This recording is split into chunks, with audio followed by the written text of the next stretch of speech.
All of my life, Hag is a true, Hag is a man, Hag is a new, Hag is a legend, Hag is a new, Hag is my friends, and I saw you, and I saw you, and I got him on, we are the champions, my friends. And in the sky, shooting at, we are the champions, we are the champions. Marseille s'est fait rincer, 13 années d'affilée sans trophée. Eh bien, bonsoir à tous les amis, supporters, supportrices stéphanois, stéphanoises, parisiens, parisiennes. Ah, je suis très content les amis, très content. Alors oui, je sais, il y en a qui vont me dire, mais attends Ayoub, on n'est pas encore champion, parce que Monaco, s'il gagne tout à l'heure, eh ben on n'est pas encore champion officiellement, ça va. Shut up! Do you want to test me? Hein? Oh, come on, man!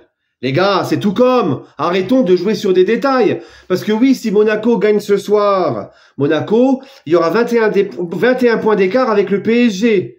Et le PSG, il restera 7 matchs à jouer. 7 x 3, 21. Donc il faudrait que le PSG perde leurs 7 derniers matchs, que Monaco les gagne, eux, leurs 7 derniers matchs. Et en plus, avec la différence de goal average, c'est bon, on va pas chipoter sur des détails.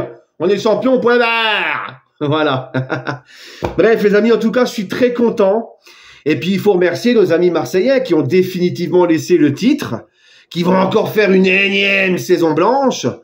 Mais bon, tu vois, eux, ils s'en foutent. Ils sont là, ils préfèrent parler du complément d'enquête sur Nasser, l'armée numérique, et gna gna et blabla. Franchement, les gars, vous ferez mieux de vous inquiéter. Parce que là, 4 défaites sur les 5 derniers matchs pour l'OM. Oh les gars, c'est une dinguerie. Reims n'avait pas mis un but en 2025. Reims n'avait pas mis le moindre but en 2025. Les Marseillais débarquent et 3 buts dans la gueule. Non, franchement, c'est trop. Hein, c'est trop. 4e défaite sur les 5 derniers matchs. Là, les gars, ils avaient un gros matelas d'avance pour être notre dauphin. Et finalement, on va se rendre compte que le Dauphin va plus se rapprocher de ce qu'ils sont, hein, la sardine. Parce que là, si Nice-Monaco gagne ce week-end, c'est terminé pour la 2e place, ils leur passeront devant. Et Strasbourg est revenu à 3 points. Hein. Ces Asrouilles, ils vont même pas se retrouver avec la Ligue des Champions à jouer. Bon, tu me diras, ça sera un mal pour un bien pour le football français. Parce que l'OM en Ligue des Champions, c'est l'affiche pour le foot français. Hein, ils passent pas les poules, ils se font humilier à chaque fois. Eh, c'est bon, tu vois. Non, mais franchement, qu'est-ce qu'on rigole. Et De Zerbi, il a osé dire... De Zerbi, il a osé dire dans un avenir proche, moi, mon objectif, il l'a dit avant le match contre Reims. Mon objectif dans un avenir proche, c'est de mettre 3-0 au PSG. Mais commence déjà par battre Reims, Strasbourg et Auxerre. Et les Marseillais qui nous font du foot fiction à nous dire oui, le budget, donnez-nous le budget du Qatar, on aurait déjà remporté 2 fois de plus la Ligue des Champions. Tu veux que je te le donne, moi, le budget de Reims, Strasbourg et Auxerre? Allons. Bref. Les amis, cette victoire 6-1 du PSG à Saint-Etienne, franchement... masterclass encore une fois. Alors, on a eu du mal à se mettre dans la rencontre. On a fait une première mi-temps un petit peu, surtout les 20 premières minutes, où Saint-Etienne nous a pressé haut, où Saint-Etienne a proposé du jeu. Hein, pour Saint-Etienne, c'est un petit peu comme au match aller au parc. Ils nous ont surpris. On les attendait pas comme ça. Ils nous ont pressés, ils ont mis de l'intensité, ils ont marqué, ils ont ouvert le score. Et ensuite, Paris a eu un petit peu plus sa main mise sur le match. Le PSG s'est mis enfin dans le match et le PSG, même si ça avait pas mal tourné, il n'y avait pas Marquis, il n'y avait pas Hakimi, il n'y avait pas Dembélé, il n'y avait pas Vitinha, tout ça, même s'ils sont rentrés après, il n'y avait pas Mendes non plus.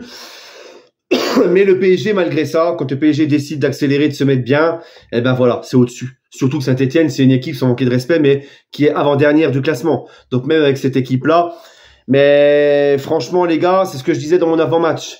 J'avais hâte de voir ce PSG parce que après une coupure, une trêve internationale, on avait tous un petit peu cette question qui nous trottait dans la tête. On se disait, est-ce que le PSG, bah, ça va pas leur couper un petit peu l'élan? Et puis certains joueurs, bah, comme notamment les joueurs internationaux français du PSG, quand tu passes de Luis Enrique à la Dèche, ah, tu vois, ça fait un sacré choc thermique là, tu vois. Donc ça, il fallait voir dans quel état ils allaient revenir. Tu vois, est-ce qu'ils allaient pas un petit peu perdre leur football? Mais non, bon, ça a duré, allez, une demi-heure en première mi-temps, on va dire. Ils ont fait chauffer le bleu de chauffe.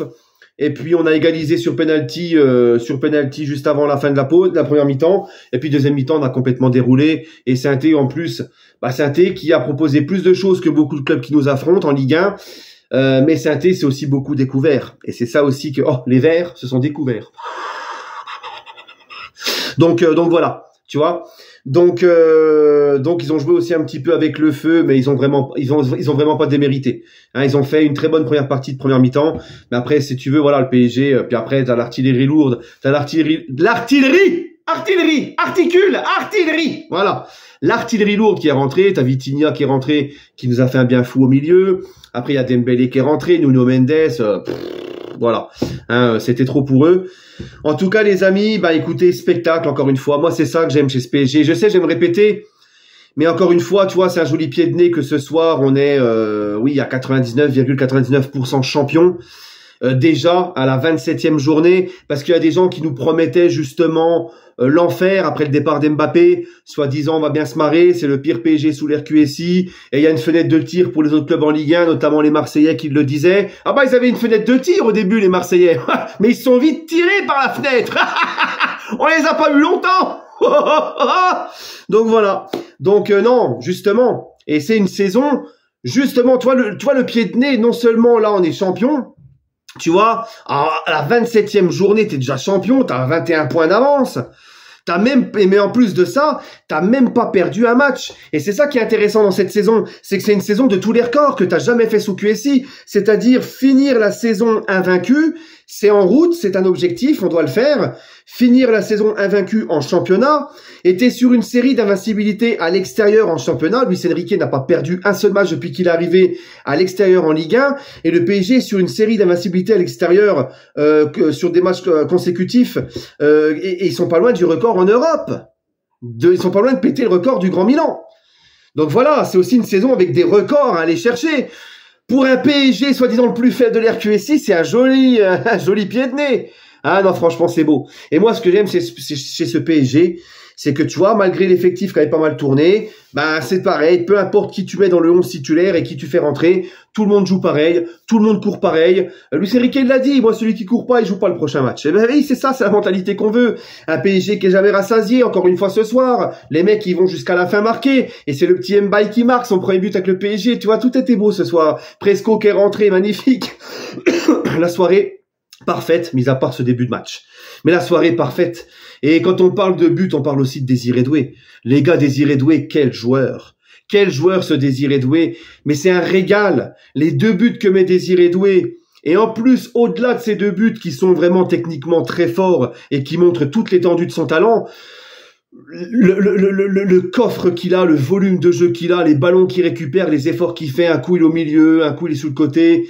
Non, franchement, c'est très fort, Désiré Doué. Vraiment, vraiment très très fort. Il est encore très jeune. Kvaratskhelia, le deuxième but du PSG, c'est Kvaratskhelia, un but de classe internationale aussi. Non, franchement, qu'est-ce qu'on mange bien. Hein. Et puis Joao Neves, c'est pareil, c'est du velours, et même Fabian Ruiz, mais ils ont tous fait un très bon match. Même Fabian Ruiz, les gars, il continue sur sa bonne lancée où il est vraiment bon en ce moment. Moi qui lui a beaucoup tapé dessus. Regarde sur le but de Neves, je crois, c'est Fabian Ruiz qui récupère le ballon, qui donne à Barcola, et voilà. Et Barcola aussi. Barcola n'a pas marqué ce soir, mais Barcola fait 2 ou 3 passes D ce soir, je sais plus. Et regarde sur le but du petit Mbaye. Barcola, il a le but ouvert, il peut ouvrir son pied, la mettre tranquillement. Non, il décide de la donner au petit. Et ça, c'est beau. Ça, c'est l'état d'esprit qu'on aime. Voilà. Donc, non, franchement, ce PSG, c'est une vraie machine de guerre. Ce PSG, franchement, quand le PSG décide de jouer, décide d'accélérer, qu'est-ce que tu veux qu'ils fassent, les autres? C'est très fort. Et ça ne m'étonne pas, en fait, que le PSG a réussi à sortir Liverpool. Pour moi, on est vraiment, vraiment, vraiment, mais très, très fort. C'est une vraie machine collective. Voilà. Hein, et Luis Enrique a encore très bien géré les temps, les temps de jeu de chacun et tout.